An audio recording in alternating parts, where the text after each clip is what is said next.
Shalom saudara, bagaimana kabar saudara hari ini? Masih semangat? Masih punya kekuatan untuk menjalani kehidupan ini? Saya yakin saudara-saudara masih punya kekuatan dan semangat menjalani hari-hari ini karena saudara-saudara hidup dalam kasih dan penyertaan Tuhan. Dan saat ini menemani saudara dalam kegiatan di hari ini, maka kita akan juga bersama-sama menghayati akan sapaan firman Tuhan yang kali ini saya ambilkan dari Injil Lukas pasalnya yang ke-19, ayatnya yang pertama sampai dengan yang ke-10. Tetapi saat ini hanya akan saya bacakan ayatnya yang kedua sampai dengan yang keempat. Di situ ada seorang bernama Zakius, kepala pemungut cukai, dan ia seorang yang kaya. Ia berusaha untuk melihat orang, apakah Yesus itu, tetapi ia tidak berhasil karena orang banyak, sebab badannya pendek. Maka berlarilah ia mendahului orang banyak, lalu memanjat pohon ara untuk melihat Yesus yang akan lewat di situ. Demikian pembacaan firman Tuhan di saat ini. Yang berbahagia ialah kita yang mendengarkan firman Tuhan dan melakukan dalam kehidupan sehari-hari. Saudara-saudara yang terkasih, saat ini tema Gembala Menyapa edisi saat ini adalah refleksi kisah Zakius. Saya yakin kalau kita mendengar kata Zakius, maka kita pasti sudah tahu bagaimana kisah ini. Bahkan ada lagu anak sekolah minggu yang juga menceritakan secara khusus tentang Zakius. Kita tahu bahwa Zakius seorang pemungut cukai atau seorang yang punya tugas untuk menarik pajak dari rakyat untuk disetorkan kepada pemerintah. Tetapi pemungut cukai di saat itu berbeda dengan kehidupan atau pandangan orang-orang yang hidup di zaman sekarang.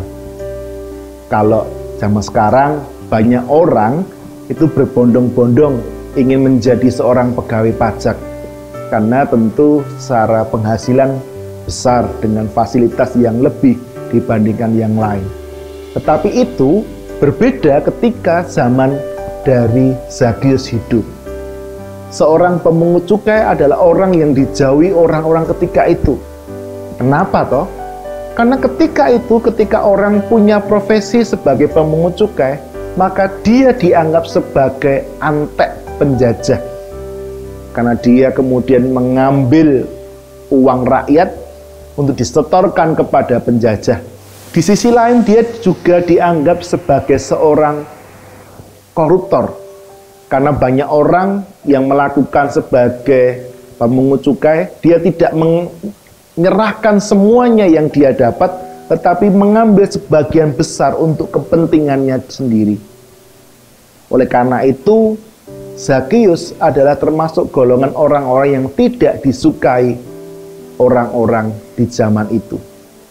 Tetapi dengan segala atribut yang melekat pada dirinya, Zakius tetap berusaha untuk melihat diri Yesus.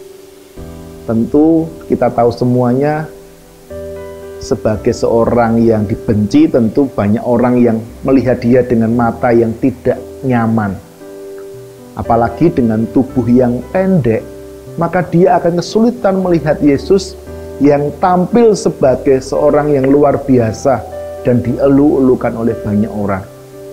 Tetapi dia tidak menyerah dengan segala keterbatasan yang dia miliki, tetapi dia kemudian berjuang untuk melihat Yesus, dan Yesus melihat bagaimana Zakius kemudian berusaha dengan sungguh-sungguh, dan Yesus kemudian berkenan hadir di rumahnya.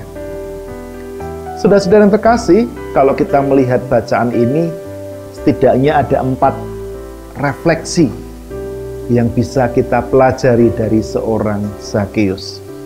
Yang pertama adalah, mari kita melihat apakah diri kita ini sebenarnya juga menjadi orang yang seperti Zakeus yang mengambil hak dari orang lain. Ketika kita adalah seorang orang tua, sadarkah bahwa kita mungkin mengambil hak anak-anak kita untuk bercengkrama, untuk ngobrol, bermain bersama kita? Atau ketika kita adalah seorang Kristen, sadarkah mungkin kita ini juga mengambil hak orang lain untuk bisa merasakan kekristenan yang sesungguhnya? Seringkali kita tidak mau bersaksi tentang kekristenan kita karena kita merasa bahwa hubungan kita adalah hubungan kita dengan Kristus saja, tidak perlu diperlihatkan kepada orang lain. Tetapi itu membuat orang lain tidak bisa belajar dari kita bagaimana kekristenan yang sesungguhnya. Mari kita merefleksikan dalam kehidupan kita, apakah kita menjadi seperti Zakeus yang mengambil hak orang lain, baik sadar ataupun tidak sadar. Yang selanjutnya, apakah kita juga seperti Zakeus ketika kita penuh dengan kekurangan, tetapi kita berusaha, berjuang dengan sungguh-sungguh untuk berjumpa dengan Yesus, mengatasi segala keterbatasan yang kita miliki? Atau seringkali kita lebih menyerah kalah dengan segala keterbatasan kita.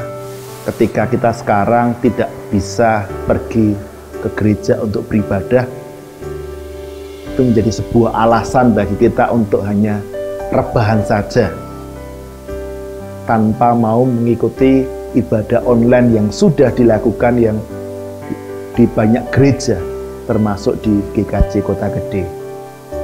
Mungkin kita menyerah kalah bahwa kita adalah minoritas, tidak perlu ngetok-ngetokke tentang iman kita, karena kita akan mengalami bullying, kita akan mengalami hal-hal yang buruk ketika kita menunjukkan identitas kita. Tetapi mari, lihatlah Zakeus. Dengan segala keterbatasannya, dia berjuang untuk mengatasi keterbatasannya, berjumpa dengan Yesus, Sang Pembebas yang sejati. Yang ketiga, saudara-saudaraku, pernahkah kita mengingat bahwa kita punya pengalaman bagaimana Yesus itu menyentuh hidup kita, memberikan kasih-Nya yang tulus dan menerima kita apa adanya? Zakeus seorang pendosa, tetapi Yesus mau datang ke rumahnya, dan Yesus mau menerima segala keberadaan Zakeus apa adanya. Kalau kita melihat, bukankah hidup kita juga penuh dengan dosa? Saudara dan saya seringkali hidup dengan tidak berkenan di hadapan Allah, melakukan tindakan-tindakan yang membuat Allah terluka, Allah menangis, Allah bersedih. Tetapi kasih-Nya senantiasa dilimpahkan kepada kita.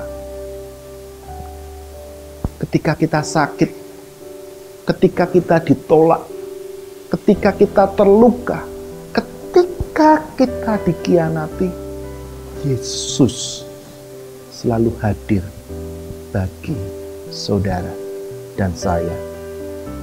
Yang keempat, yang terakhir.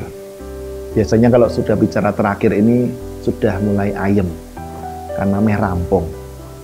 Yang terakhir, sadarkah bahwa kita semua adalah orang-orang yang sakit? Bahwa kita adalah orang-orang yang sebenarnya butuh disembuhkan. Entah karena kita tidak diperhatikan, entah karena kita kurang kasih sayang, entah karena kita ditolak, entah karena kita kemudian tidak dianggap dalam komunitas di mana kita tinggal.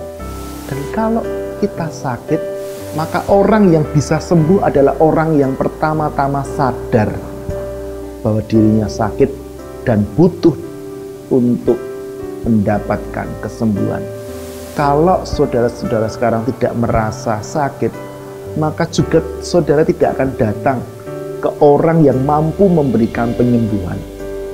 Tetapi sebaliknya, kalau kita sadar bahwa diri kita sakit, maka kita akan berupaya dengan penuh supaya kita mampu berjumpa dengan Sang Penyembuh kita. Saudara, Sang Penyembuh kita adalah Yesus Kristus. Dia senantiasa hadir di depan pintu hati kita. Dia sudah mengetuk pintu hati kita.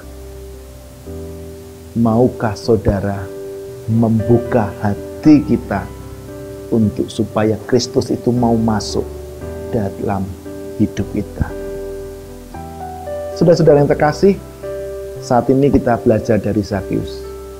Mari, ini bukan proses yang mudah, tetapi mari kita mencoba melakukan apa yang sudah dilakukan oleh Zakeus ini, dan apa yang dilakukan oleh Zakeus menjadi berkat bagi kehidupannya dan juga banyak orang yang berjumpa dengan dia. Tuhan memberkati saudara. Amin. Saudara-saudara yang terkasih, mari bersama kita menutup Gembala Menyapa edisi ini dengan berdoa. Mari kita berdoa. Tuhan, Engkau telah memberikan sebuah pengajaran melalui kisah Zakeus.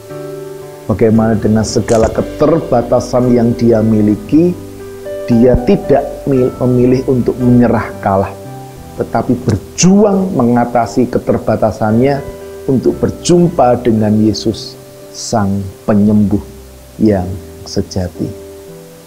Tuhan, mampukan kami untuk meneladani sikap dan tindakan dari Zakeus ini dalam kehidupan kami, sehingga kami menjadi pribadi yang lebih baik, pribadi yang mampu semakin hari menjadi pribadi yang mampu melakukan apa yang menjadi kehendak Tuhan dalam kehidupan kami. Tuhan, tolong kami. Tuhan, tolonglah kami. Dan Tuhan, tolong kami. Amin. Saudara-saudara terkasih, demikianlah Gembala Menyapa edisi saat ini. Jangan lupa untuk subscribe, like, dan share video ini supaya menjadi berkat bagi lebih banyak orang. Tuhan memberkati saudara semua dalam setiap karya dan aktivitas masing-masing. Tuhan memberkati. Amin.